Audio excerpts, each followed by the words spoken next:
pandemia jogou luz sobre um universo que as pessoas geralmente não notavam muito. Pessoas com deficiência, como é que elas estão se virando nessa época? Muitos precisam de cuidadores. A gente teve recentemente a senadora Mara Gabrilli, que também contraiu a Covid, apesar de estar confinada em sua casa, e acredita que tenha sido através da sua cuidadora.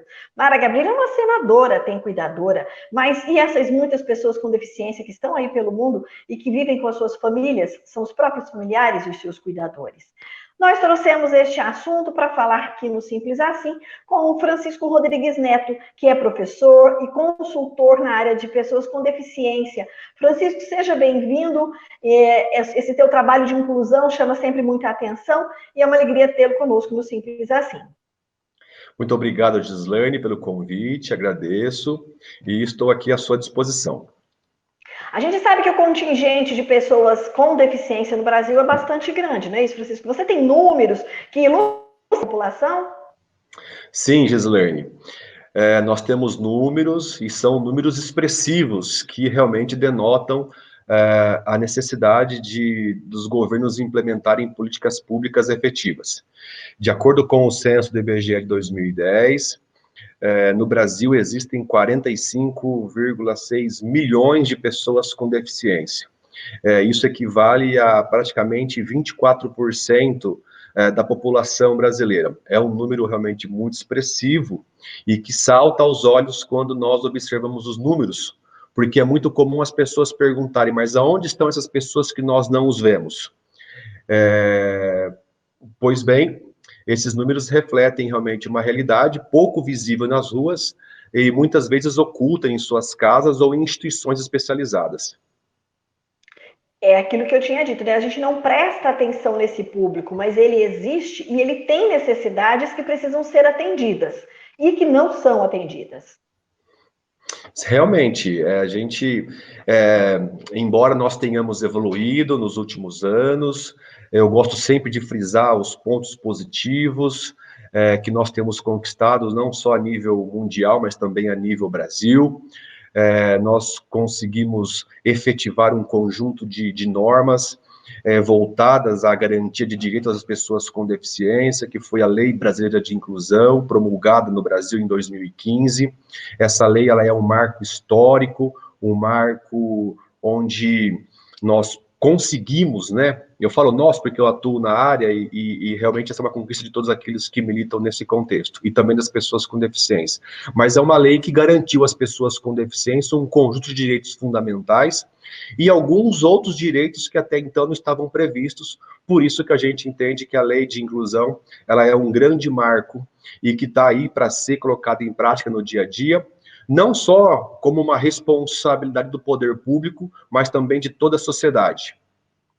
Que ponto você destacaria, Chico, que tem nessa lei que seja uma grande conquista para a pessoa com deficiência? Um ponto, você pode dar para destacar um? Sim, não, a lei tem vários pontos importantes. A lei, ela reforça alguns direitos que já foram assegurados ao longo dos tempos, como a educação inclusiva, a lei reforça a questão da empregabilidade, a lei reforça também o direito da acessibilidade, a lei também traz aí uma série de normas importantes, dando mais autonomia para as pessoas com deficiência. Mas num contexto mais amplo, a Lei Brasileira de Inclusão ela dá mais autonomia às pessoas com deficiência, ou seja, são elas que determinam o seu futuro, são elas que decidem aquilo que elas desejam fazer em suas vidas. Até então, havia um certo viés assistencialista quando a gente pensava na pessoa com deficiência. E aí a lei de inclusão, ela trouxe essa garantia e dá autonomia para que a pessoa com deficiência decida o seu futuro, decida o que ela quer fazer, decida as suas atividades a partir do seu consentimento, sem a participação de terceiros. Essa sem dúvida, é uma grande conquista. Agora, Chico, com relação à pandemia, que impactos ela trouxe para essa população? Perfeito. Eu acho que a pandemia ela trouxe um impacto para toda a sociedade, né? Todos nós estamos vivendo aí mudanças significativas, o isolamento talvez é um dos maiores impactos, e essa realidade, Gislene, ela reflete na vida da pessoa com deficiência. Então, o que alguns estudos já têm demonstrado, o que algumas pessoas já têm relatado, é de que as pessoas com deficiência tendem a encontrar ainda mais dificuldades em decorrência da pandemia do Covid-19. Alguns exemplos podem ser citados. Por exemplo, na área da educação, as escolas elas estão criando sistemas para que os alunos possam estudar à distância. Porém, nem todos os sistemas eles são completamente acessíveis ou atendem a todas as necessidades de todas as pessoas com deficiência. Então, há um prejuízo no ensino à distância para pessoas com deficiência. É lógico que dependendo da necessidade de cada um. Então, essa questão realmente tem sido muito discutida já, para que as instituições escolares, para que os governos, eles possam investir em tecnologias que sejam acessíveis para todas as pessoas, para todos os alunos, em especial os alunos com deficiência, para que eles possam também ter acesso ao conteúdo e não possam estar excluídos do conteúdo educacional. E com relação ao emprego, Francisco, a gente sabe que algumas empresas têm que ter uma cota de contratados que sejam pessoas com deficiência. Mas eu tenho ouvido muito alguns gestores de pessoas das empresas queixando-se de que eles não conseguem cumprir essa cota, porque na contratação a pessoa com deficiência percebe que o salário que ela receberia na empresa não é lá muito maior do que aquele que ela recebe como auxílio governamental e ela opta por ficar em casa. Então, a primeira pergunta, essa é uma realidade que existe mesmo? E como será o emprego, a segunda pergunta, para as pessoas com deficiência no pós-pandemia? Muito bem, excelente pergunta, Gislene. A questão do emprego é uma questão muito recorrente e muito discutida quando nós pensamos na pessoa com deficiência. A Lei 8.213, de 91, ela apresenta lá em seu artigo, o artigo 91, a chamada cotas, né? Apresenta ali a obrigatoriedade das empresas em possuir uma cota. Empresas a partir de 100 colaboradores devem possuir em seu quadro 5% de pessoas com deficiência e assim sucessivamente, né? Então, as empresas, elas encontram algumas dificuldades, elas relatam isso. Existe ainda muito preconceito por parte dos empregadores, existe ainda muitas dúvidas por parte do pessoal do RH, quando da relação pessoa com deficiência e emprego. Essa questão do benefício que você mencionou, ela é verdadeira. Muitas pessoas com deficiência optam por receber um benefício do governo, o BPC, o benefício de prestação continuada. Elas optam pelo benefício e muitas vezes abrem mão do trabalho, com todos os direitos trabalhistas, com um salário muito maior, porque elas se sentem inseguras em ser contratadas. Porque o nível de demissão de pessoas com deficiência, após o término do contrato de experiência, ele é muito grande. Então, as pessoas com deficiência, em grande maioria, elas se sentem inseguras para trabalhar. Isso tem que ser corrigido. De que forma? Primeiro, as empresas olharem para a pessoa com deficiência como um trabalhador comum. Muitas vezes as empresas elas estão preocupadas com a deficiência e esquecem o ser humano que está por trás da deficiência.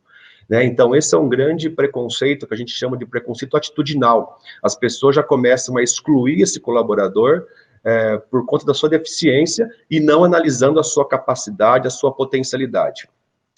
As pessoas com deficiências também enfrentam muitas dificuldades, muitas barreiras urbanísticas que também influenciam na sua relação do trabalho. Por exemplo, transporte público adaptado, calçadas acessíveis, meios de transporte totalmente acessíveis, porque todas essas questões, elas interferem na relação da pessoa, né? Para chegar na empresa, ela também tem que romper uma série de barreiras que muitas vezes ela acha que não vale a pena. Existe também, Gislene, já está funcionando em grandes empresas, o teletrabalho.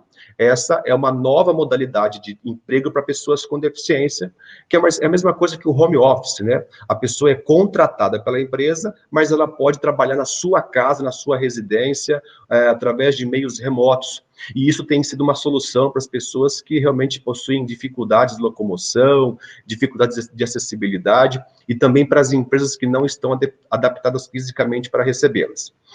A sua segunda pergunta, ela é muito importante, porque nós precisamos prestar muita atenção no que vai acontecer. Nós sabemos que, em decorrência da pandemia, nós teremos aí um colapso, né? Pelo menos os especialistas dizem isso, um colapso econômico do nosso país. As empresas tendem a demitir colaboradores, tendem a reduzir o seu quadro de funcionários, e há uma tendência de que as pessoas com deficiência elas sejam escolhidas, elas sejam desempregadas em detrimento das demais pessoas. É importante destacarmos que, independente de qualquer questão econômica, a empresa ela precisa cumprir a lei de cotas. Então, mesmo que ela tenha que demitir colaboradores, ela também precisa estar atenta a essa questão das cotas, ou seja, manter as cotas vigentes na sua empresa. Nós sabemos que essa vai ser uma realidade difícil, né? Mas que muitas vezes as pessoas com deficiência tendem a pagar mais caro por esses problemas. Muito bem, Francisco, a gente agradece imensamente a sua participação no Simples Assim, obrigada pelas informações e pelos esclarecimentos, e sempre que a gente precisar, a gente bate de novo a sua porta. Obrigada. Eu que agradeço, Gislane, muito obrigado.